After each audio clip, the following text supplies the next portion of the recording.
너 내 동생 죽게 된 걸 어떻게 알았어? 무슨 얘기가 듣고 싶으신 거죠?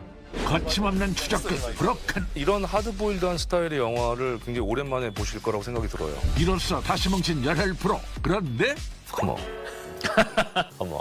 거친 느낌 온데간데 없이 만담 듀오만 남은 상황. 이 영화가 약간 휘발유 냄새가 나요. 경유가 아니고 휘발유예요. 그것도 고급도 아니에요. 고급도 아니야. 이거는 되게 싼 휘발유예요.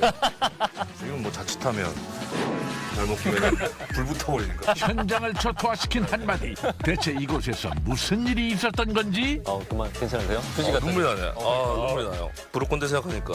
사람들이 보고 우리 코미디 영화인 줄 알고. 영원히 끝나지 않을 것 같았던 이 인터뷰에 주목해보자. 형, 왜 이렇게 전화를 안 받아? 어느 날 들려온 예상치 못한 소식. 속대 죽었어요. 동생의 죽음에 슬퍼할 겨를도 없이 차문영 씨 아시죠? 동생분하고 같이 살고 계셨던. 석태 노래방에서 당한 것 같습니다. 형사들도 문영이 의심하고 있고요.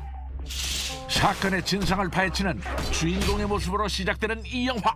하루아침에 갑자기 동생의 죽음을 맞이한 친형이 동생의 죽음을 파헤치기 위해 길을 나서는데 우연히 알게 된 소설 속의 동생의 죽음과도 너무나 똑같은 스토리를 또 발견을 하게 되죠. 그 책 쓴 작가 있잖아. 야행. 그 책에 그렇게 나와 있다고 하지 않았나? 그래서 그 소설가를 찾아가고 죽음에 둘러싼 인물들을 찾아내면서 벌어지는 이야기입니다.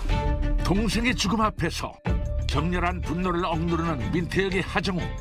그가 이 영화를 촬영하며 가장 중요하게 생각한 것은 뭐라 그럴까 정말 굉장히 현실적인 쨍쨍함?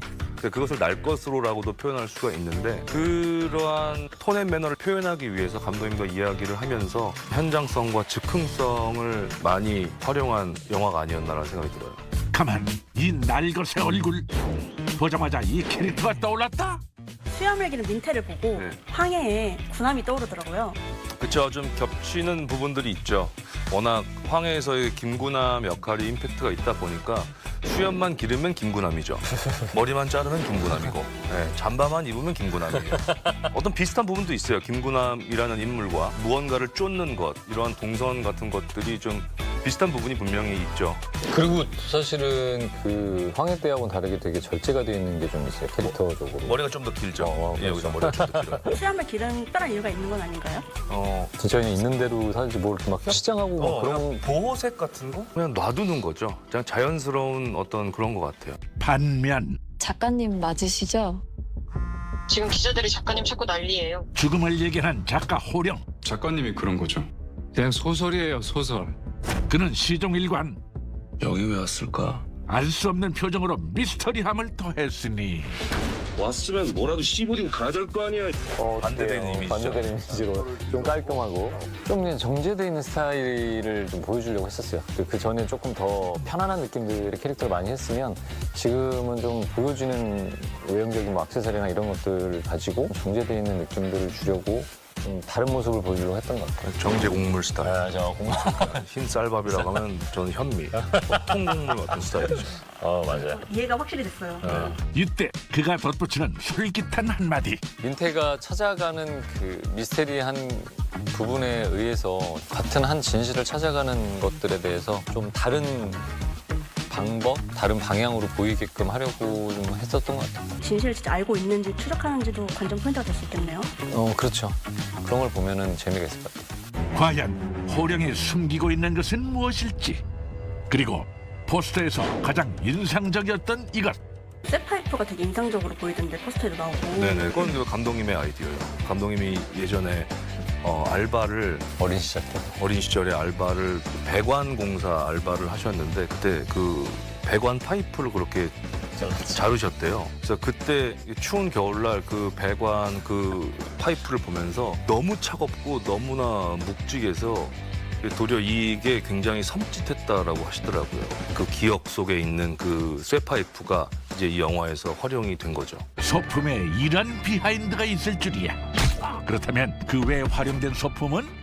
뭐 골목길 액션 같은 경우는 이제 실제로 거기에 쓰레기 더미가 있었는데 그걸 막 이용을 한 액션 씬도 있고 그다음에 수산시장에서 액션 장면이 있는데 실제 냉동된 큰 생선을 가지고 또 액션도 하고. 액션을 하고 뭐 그랬던 장면들이 있어요. 생선 액션도 나오겠네요. 피쉬 액션? 피쉬 액션. 피쉬 액션. 날것이 생생하게 살아 숨쉬는 장면들 빠짐없이 경험하시길 바라며 사실 이미 5년 전 호흡을 맞춘 바 있는 두 사람. 너 방송국에서 나왔지? 아 오해하지 마시고 일단 제가 확인부터 해본 거예요. 아저씨 도와드리려고. 이들이 또다시 협업을 결심한 이유가 있다고? 늘 남길이랑 작업하는 것을 꿈꿔왔고 감독님 전작인 이 양치기들이라는 작품을 보면 아마 모르실 수도 있는데 배우들이나 감독님들이나 영화 제작을 하시는 이 분들은 굉장히 유명한 영화거든요. 그 시나리오를 봤었을 때 감독님이 전작품에 대한 매력도 있고 또 개인적으로는 정우 형이 갖고 있는 그 날것에 대한 장르적인 걸 되게 기다리기도 했고 노메이크업 스타일. 노메이크업 스타일 또 팬이기도 해서 이런 장르를 또 하시고 하는데 나도 같이 하면 참 좋겠다라고 생각이 들었고 다 복합적으로 결정하게 됐죠. 난 아무것도 모르니까 가서 형사들한테 물어봐. 이번에도 역시 서로에 대한 믿음으로 끈끈한 케미를 발산했던 두 배우에게 이 영화를 한마디로 정의해달라고 했더니 이런 하드보일드한 스타일의 영화를 굉장히 오랜만에 보실 거라고 생각이 들어요. 굉장히 휘발유 냄새가 나요. 휘발유에 그것도 고급도 아니에요. 고급도 아니야. 이건 되게 싼 휘발유예요. 재밌는 게 불부터 이제 확 타는 그런 영화인가 보네. 그죠, 긴장감이 있죠. 이건 뭐 자칫하면 방구라도 한번 잘못 끼면은 불 붙어버리니까 거기에. 그래서 휘발유 냄새가 난다. 난리 나네요. 네. 듣고만 있어도 거친 휘발유 냄새 물씬 나는 기분. 그렇다면 이 영화를 보기 전 꼭 알고 가야 할 점은 무엇일까? 근데 전체적으로 봤을 때 이 영화의 이 스토리를 구성을 한 한 씬 한 씬의 이 배우들의 이 연기의 합이 굉장히 저는 단단하고 흥미로운 지점이라고 생각이 들어요. 긴장감이 엄청나죠. 배우들끼리 연기할 때. 이따인 씨, 정만식 씨, 육성재 아니고 임성재 씨. 육성재 씨 잘 지내시고 잘 계시죠? 지내죠. 예. 얼마 전에도 한번 만났는데. 아 그래? 확실히 연기 다 잘하시는 분들이 나오니까. 방구 다 아끼는 사람들이죠. 연기 얘기하면 그래서 다, 불 붙는, 불 붙는 거지 그래. 끝나고 그거밖에 기억이 안 날 것 같은데 어떡하죠? 방구쟁이 콜라보를 해가지고. 급기야 수습 불가. 그럼 좋을 거야. 눈물이 나네요. 브로콘데 생각하니까 정말 터질 것 같은 영화네요. 너 내 동생 죽게 된 걸 어떻게 알았어?